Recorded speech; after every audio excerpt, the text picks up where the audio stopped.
Once upon a midnight dreary, while I pondered weak and weary over many a quaint and curious volume of forgotten lore, while I nodded, nearly napping, suddenly there came a tapping, as of someone gently rapping at my chamber door. "'Tis some visitor," I muttered, tapping at my chamber door. Only this, and nothing more. Ah, distinctly I remember it was in that bleak December, and each separate dying ember wrought its ghost upon the floor.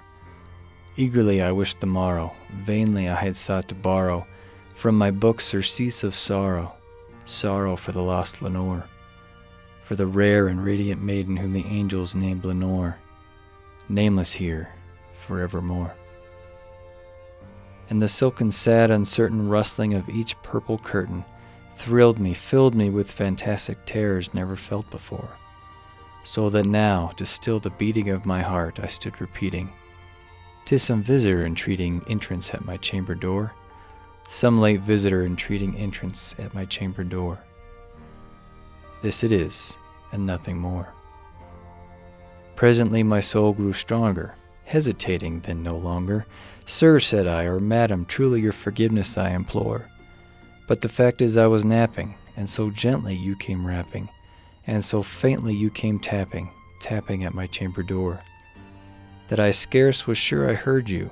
Here I opened wide the door. Darkness there, and nothing more. Deep into that darkness peering, long I stood there wondering, fearing, doubting, dreaming dreams no mortal ever dared to dream before. But the silence was unbroken, and the stillness gave no token, and the only word there spoken was the whispered word, "Lenore?"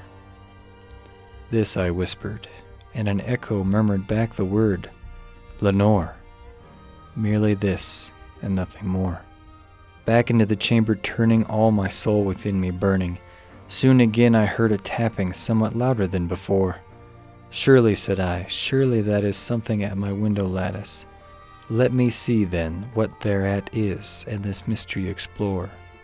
Let my heart be still a moment, and this mystery explore.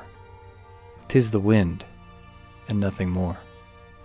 Open here I flung the shutter, when, with many a flirt and flutter, in there stepped a stately raven of the saintly days of yore. Not the least obeisance made he, not a minute stopped or stayed he, but with mien of lord or lady perched above my chamber door, perched upon a bust of Pallas just above my chamber door, perched and sat, and nothing more. Then this ebony bird beguiling my sad fancy into smiling, by the grave and stern decorum of the countenance it wore. "Though thy crest be shorn and shaven, thou," I said, "art sure no craven, ghastly, grim, and ancient raven wandering from the nightly shore. Tell me what thy lordly name is on the night's Plutonian shore."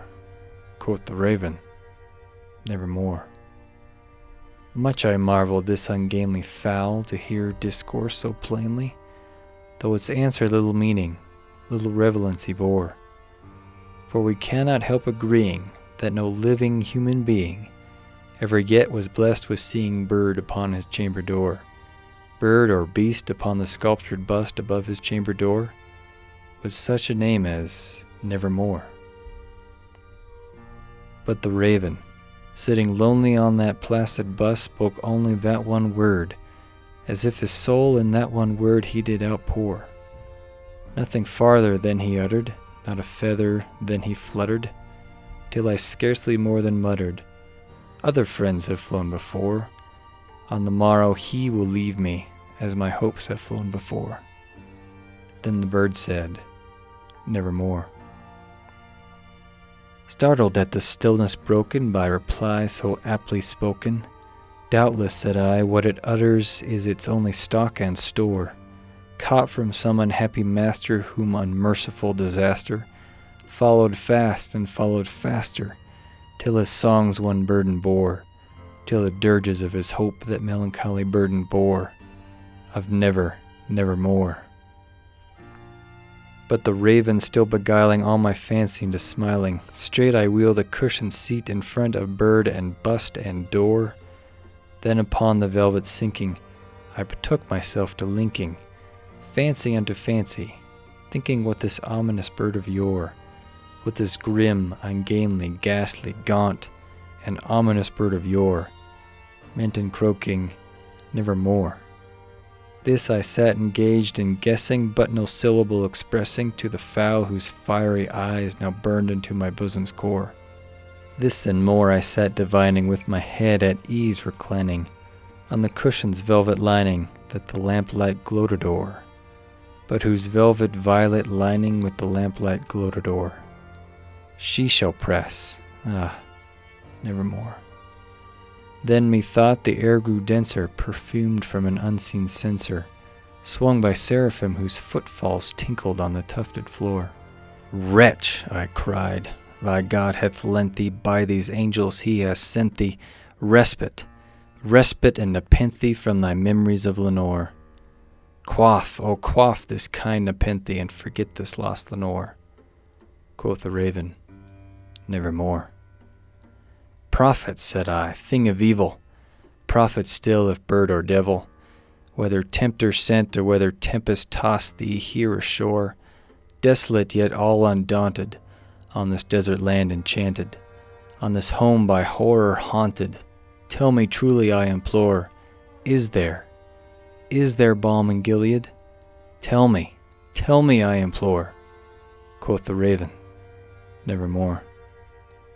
Prophet, said I, thing of evil, prophet still if bird or devil, by that heaven that bends above us, by that God we both adore, tell this soul with sorrow laden, if within the distant Aidenn it shall clasp a sainted maiden, whom the angels name Lenore, clasp a rare and radiant maiden, whom the angels name Lenore.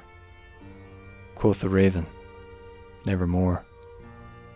Be that word our sign of parting, bird or fiend, I shrieked upstarting.